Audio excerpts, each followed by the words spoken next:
we want the same thing. We're, there'd be that competition. Same with the ranching community.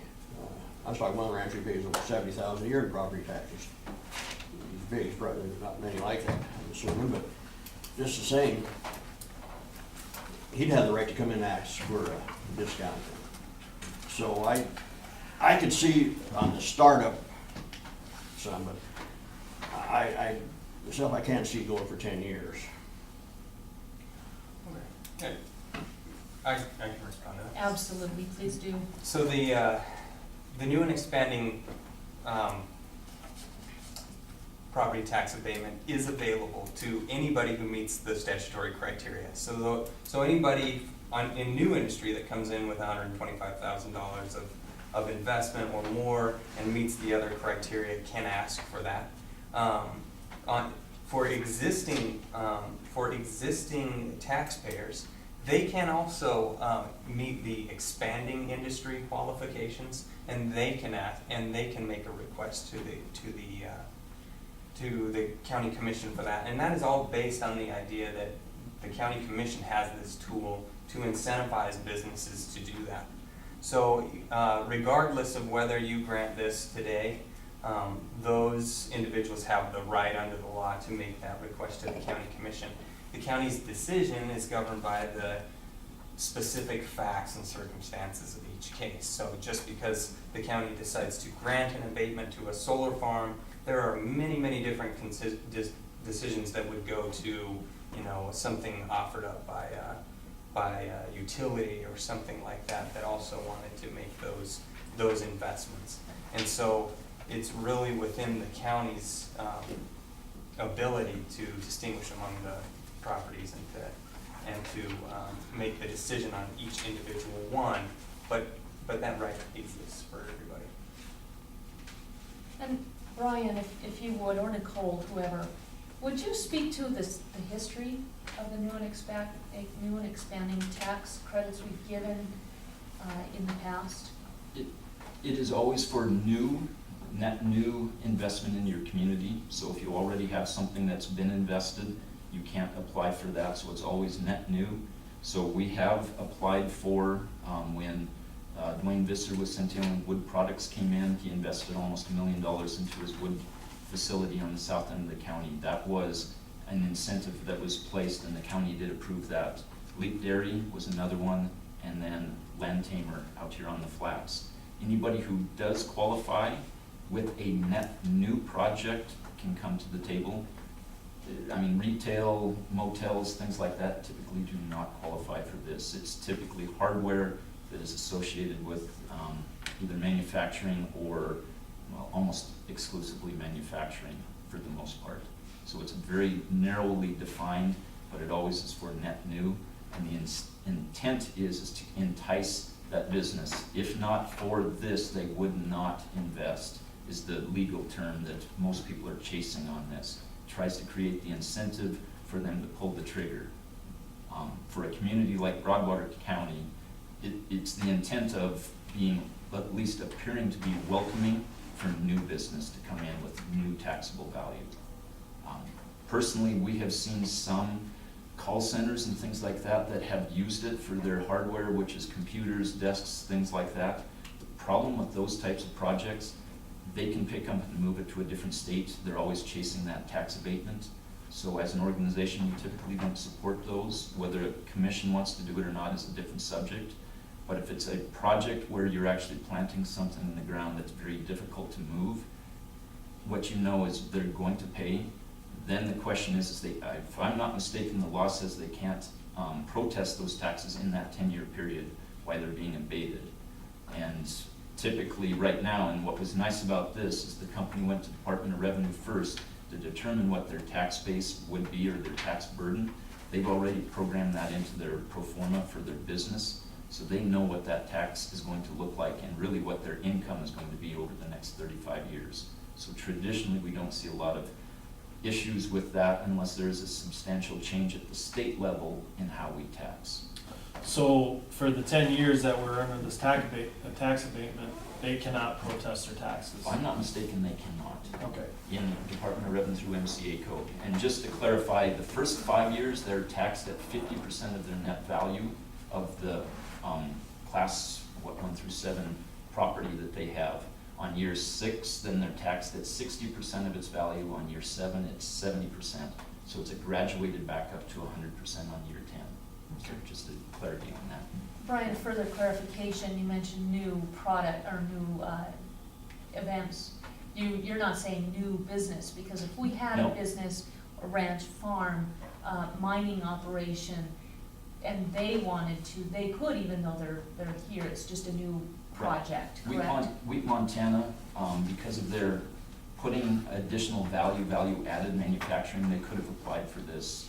I don't know if it was actually in place when they were actually building the facility.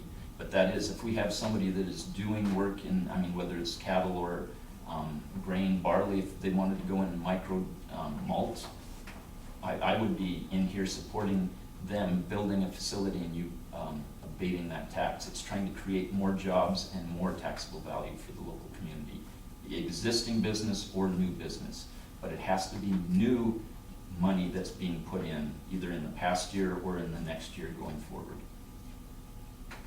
And the other thing, and correct me if I'm wrong, but this is from, again, a previous MACO conference, we had a training on tax abatements with Commissioner Joe Briggs from Cascade County, who's seen as kind of the expert on economics for commissioners.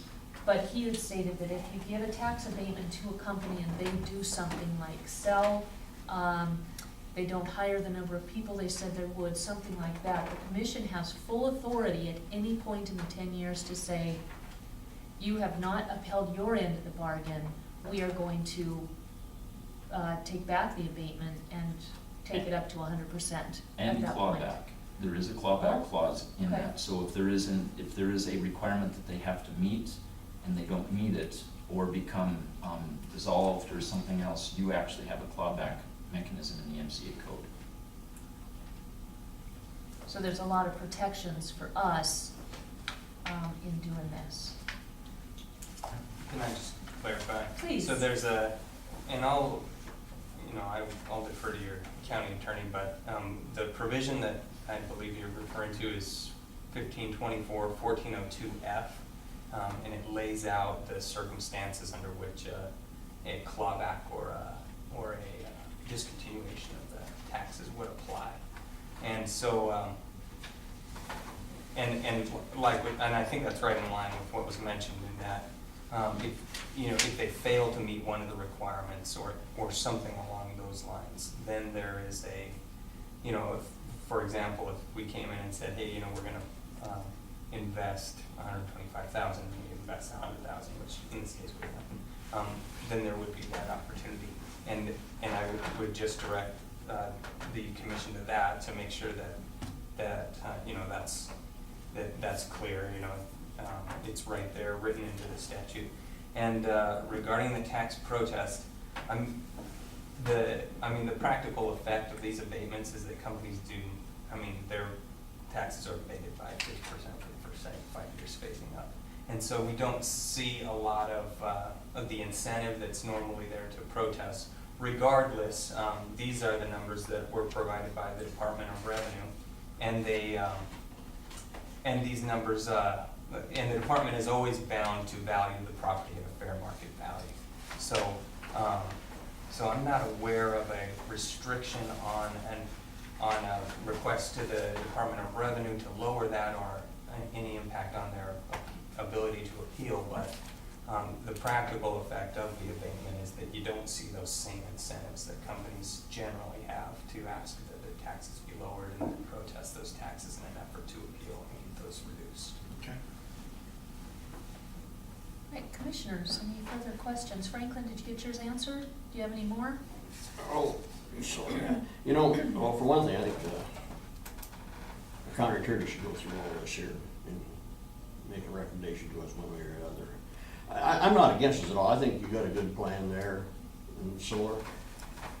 The thing I'm concerned about is, especially the 10-year part of abatement.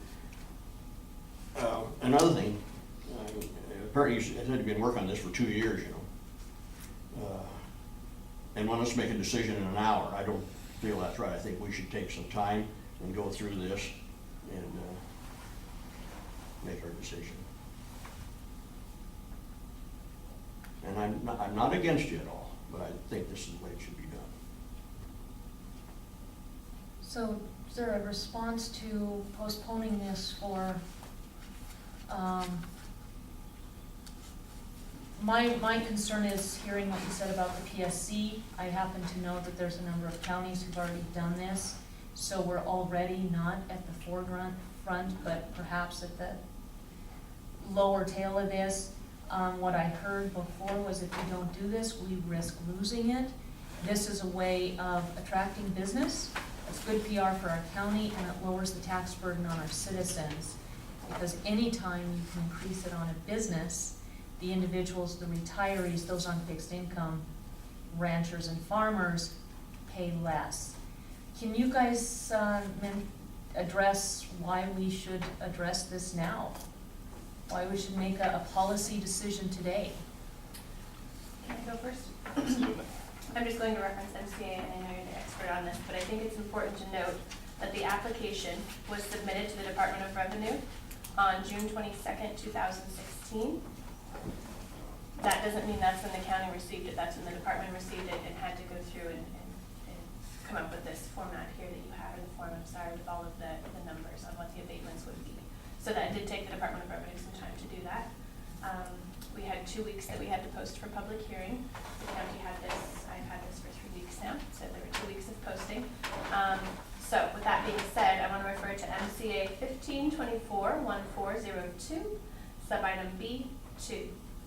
And it states, the governing body shall conduct a public hearing regarding an application for the tax abatement provided for in this section and deny or approve it within 120 days of receiving the application as provided in subsection 2B1. So that's just something I want you to consider within 120 days of receiving. And so that's where I'll ask you, we don't have a date stamp on when the county actually received it, but when the Department of Revenue received it. And so I don't want to be pushing any boundaries here with MCA.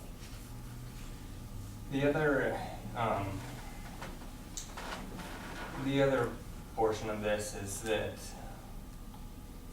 we're anticipating this for construction processes to begin very soon. And there are lead times on ordering equipment, finalizing construction, those types of things.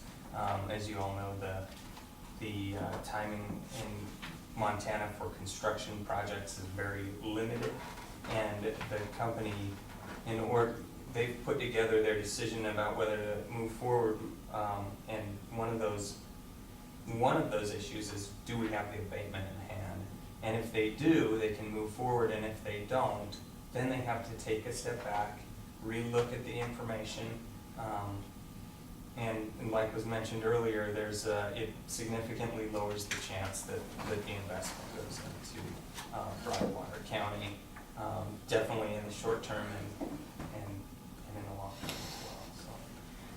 So those are the considerations. As I understand this project, they're trying to mobilize and get this moving forward. There are lead times that they have to account for, and a short construction season, and they are trying to move as soon as possible. And we've done this before. We've had very good luck with it. This is a policy decision, and this is the purview of the county commission per the law. So, Chris. I just have it's Chris Wright. I just have a question. I'm looking at the numbers.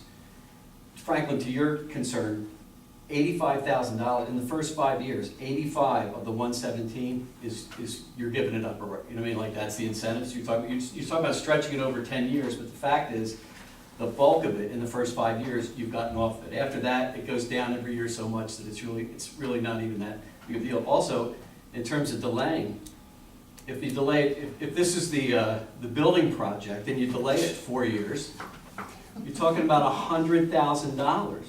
I mean, this is something that's inert, that's going to sit there There's like no surprises with this type of project. Any other, if it was like, oh, we want more jobs, and there were a bunch of people going in and out of the place all the time, or there were, you know what I mean, it's like, it's just such a benign project, it just burps money. It just seems to me like, you know, to put it off, this isn't, I don't think this is third-party stuff, right? This is not, it's not like we have to question whether or not these numbers, well, it seems like putting it off, it's just, like, I don't know what that, I understand making a decision right away, but if this is the numbers, if it's this simple, gee, I just would really urge you to just go pull the trigger on it. There's nothing, I have kids, I have grandkids in the neighborhood, it's not like it's just gonna be shiny. I'd have to get way, way, way up on a hill to look down and even see the place, right? I mean, you'd have to get thousands of feet up to look down because of the fence. So I would urge you to not delay, and I have no dog in the fight, but I just think this is prima facie a good deal. The one angle that I would say about being early or not early is more than likely this is a very specialized group of people who will be installing the panels themselves. But then there's the all of the screening, the fencing, dirt work. If we're early on that, that means our local contractors potentially will have that opportunity, a increased opportunity on at least getting this site and maybe some other sites. So I could see a fencing contractor from here maybe doing the fencing on 3 or 4 of these if they perform well for the business, maybe or maybe not. So there is an angle that if you can be on the front end, you have more potential impact, at least for the on Main Street, than you would on the end. I mean, you still have the taxes coming in, but you lose a bit of an incentive if you're early on. If I could just add one last thing. The criteria for qualification are fairly straightforward for a facility that uses renewable energy to create electricity. It's got, first, you have to be new, and that means you have to be new to the county and more than $125,000 in investment. There's no way this thing goes in for under that. No way. And the numbers are there on the first page. None of those numbers is under $125,000. And then second, you have to produce more than 1 megawatt of energy, and this facility is designed for 3 AC, 4.2 DC. In order to do, I mean, that is what it is designed to do in its current form. So, and to the extent we don't meet those requirements, I mean, you do have the remedy that was discussed earlier in 1524-1402 on F to stop that abatement and eliminate that advantage. One of the things that's attractive to me on this happened last summer when we had the Eustis fire. What happened is we had an electrical line that went right through the zone that this fire made up the property, as well as the legs for this electrical line. And it's the one that feeds from Helena clear to Three Forks. What we lost when now was redundancy.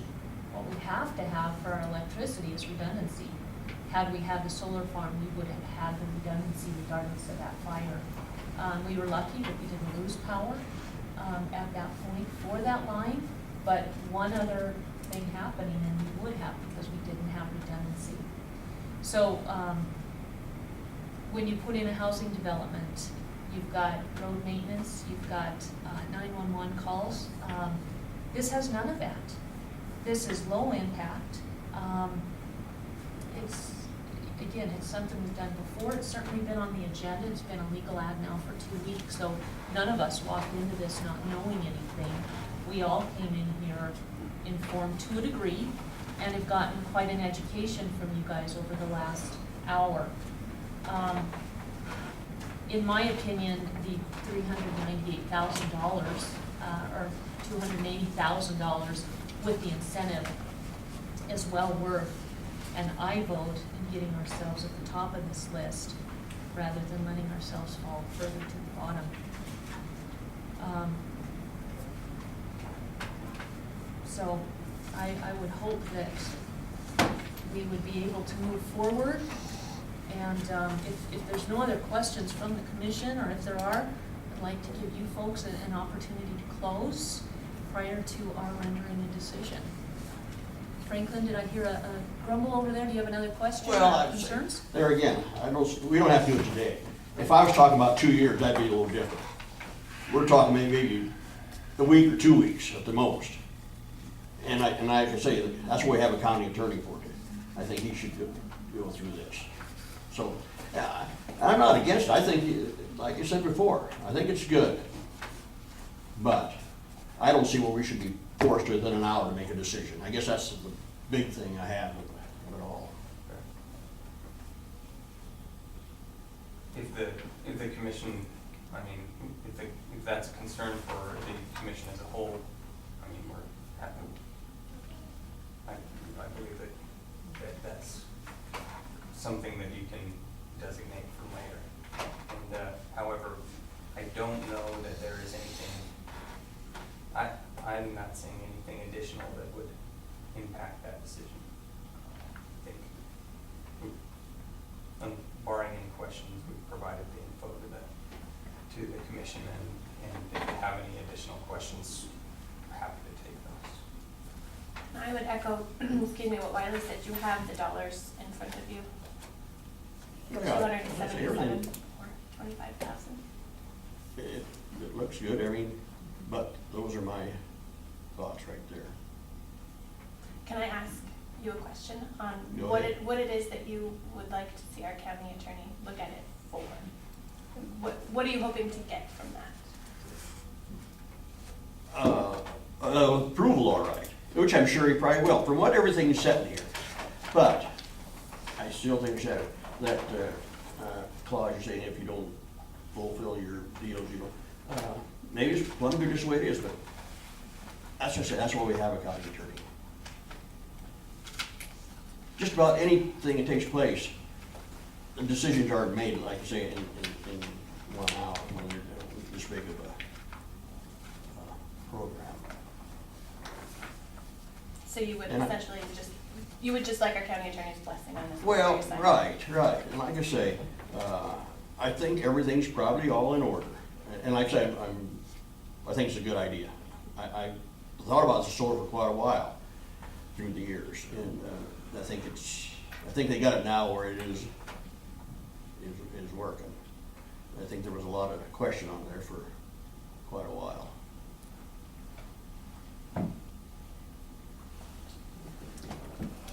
Anything from you, Nick?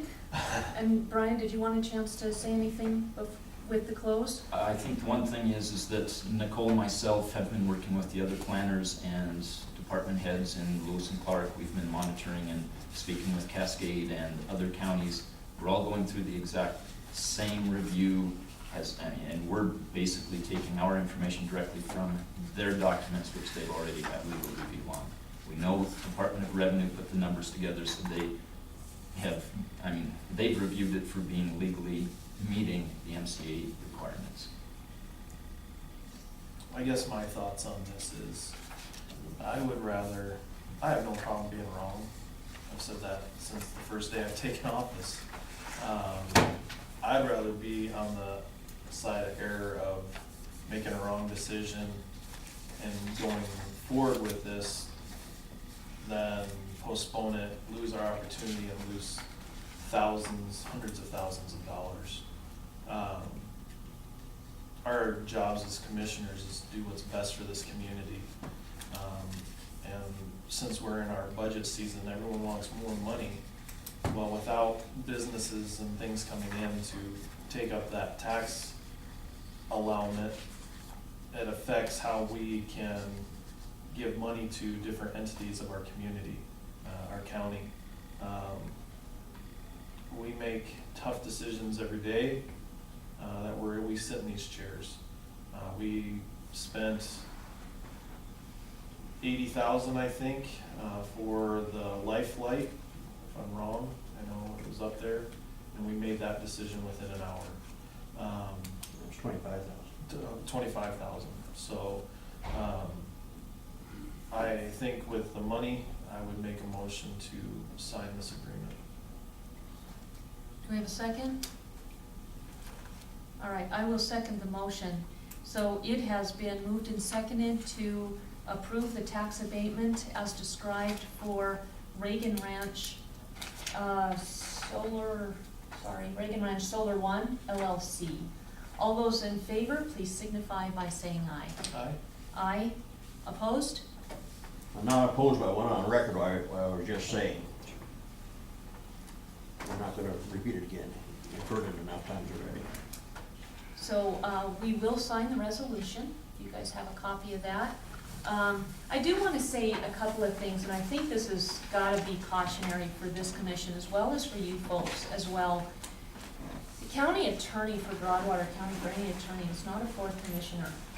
And for a commission to consistently declare that all approval of any commission decision needs to be made by the county attorney first is us abdicating our responsibility and putting way too much on the county attorney, whose job responsibility, number one, 80% of his job is prosecutions. Now, if we want to hire another staff of a number of deputies, then yeah, we can make them a fourth commissioner and put every policy decision to the Oh county boy, attorney. here we go again. What this commission is trying to do, what this commissioner is trying to do is use a county attorney as a crutch.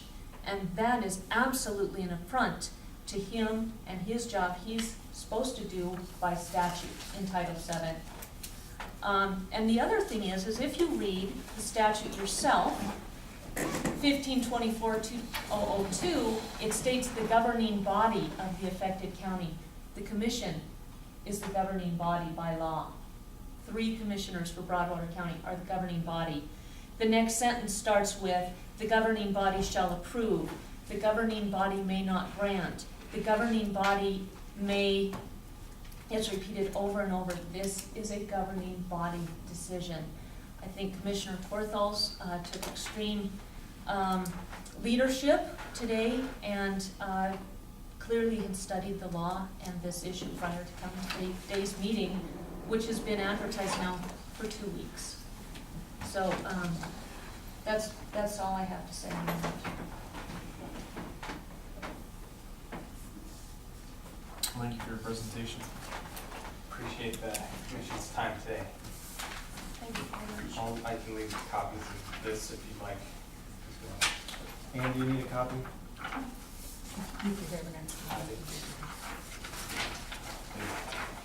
As part of the commission, Franklin, are you going to sign the document or the resolution? I probably will. But I want that on record, what I was saying. Is this the? Yep. I said all along that I was against it. All right, there's that. It only has 1 signature on it.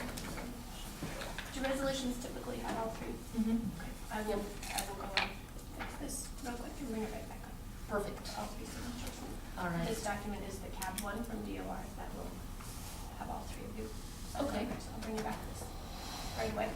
Thank you. Thank you very much. Thank you. Nice to meet you. Nice to meet all of you. Thank you. Do any of your commissioners want a copy of the CAB one or the MCA that goes with it? We should have one of the commission records as well. Yes, definitely. I'll bring up copies of this resolution and MCA. What do you have on next? Are you going to lunch on those? Yeah, thanks, Eric. And we're done with mail. Okay. We're done until 1:30. Okay, I'll be Yeah. back at 1:25, just All to right. have you sign that and. Perfect, perfect. Thank you, Nicole. Nice job today. Thank you. On everything. All right, is there anything else for the good of the order until after lunch? So we have 1:30, meeting with Corey, and then 3 o'clock Board of Health. Yes. Right, so we are recessed.